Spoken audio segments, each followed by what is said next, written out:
Philippe Etchebest, je suis très content de vous rencontrer. Depuis plusieurs années déjà, vous ne le savez pas, mais je m'occupe du CREP, Centre de réhabilitation des engueulés par Etchebest. Un lieu de vie associatif pour écloper de l'hôtellerie. Un sas de reconstruction pour ceux qui ont cru en leur talent, en leur projet, que ce soit un restaurant hawaïen dans les Cévennes ou un cheesecake au brie et à la banane.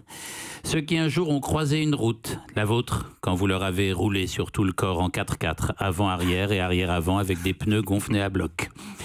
Je les écoute, voilà, je les conseille, je les reconnecte à la vie quand ils n'y croient plus. Chez nous, dans notre refuge, le prénom Philippe est interdit. On ne dit pas ciboulette, on ne dit pas top, et on a supprimé M6 du bouquet pour limiter les crises d'épilepsie. Chacun a son histoire. Il y a Julien qui vit coincé dans son traumatisme quand tout a basculé à cause d'une mayonnaise trop compacte. Corinne qui a perdu une main en hachant des échalotes devant vous. Marc qui a glissé sur une betterave. Ou Patricia, reconnue irresponsable par la justice après avoir assassiné son cuisiniste. Tous veulent oublier votre voix, votre silhouette, vos conseils, la remise en question, la peur et surtout cette musique. Il n'y aura pas de deuxième chance. On va sortir les doigts. S'il y en a qui veulent finir à l'atelier carotte râpée du flunch, c'est le moment. On prend pas le bon chemin, on prend pas la bonne méthode. Alors on vient me chercher. Je trouve quoi, moi? De la mort au rat dans les raviolis, des mozzarella périmés depuis Chirac, des cailloux dans le chili con carne, des queues d'iguane servies en ossobuco. Mes pensionnaires ont eu des passages à vide. Ils ont eu des passages à vide, ils n'ont pas respecté la chaîne du froid, l'hygiène et leur restaurant. C'était de rêve à réaliser. Bah oui. Avec un personnel de merde qui l'a foutu dans la merde. Pourtant, je ne cesse de le leur dire, derrière cette étoile, eh bien, il y a un cœur. Avant ce corps massif de demi de mêlée, il y eut un bébé à la peau douce. Et sous cette calvitie légendaire, il y a, je le sais, des cheveux.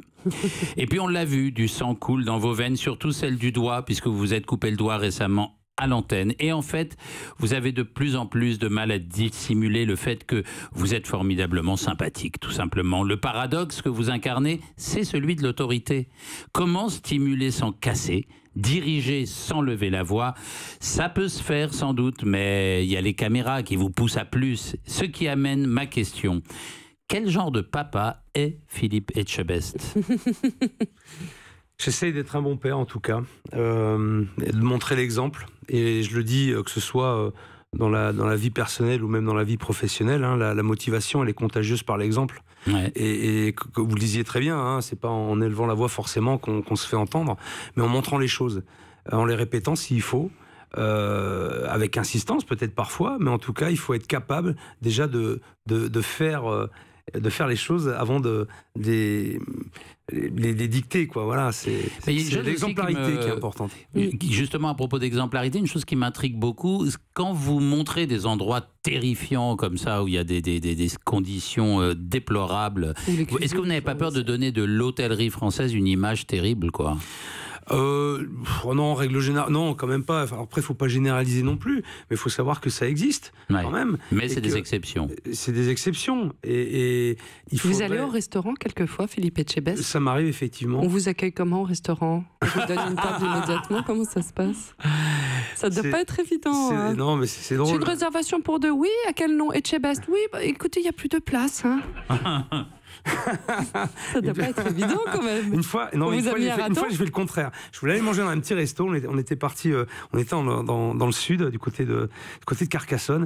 Et puis je voulais aller manger dans un petit resto. Puis on était un peu pressé. Et je téléphone. Il dit non, c'est complet. Désolé. Oh putain, puis j'y vais. Je le fais jamais. Hein.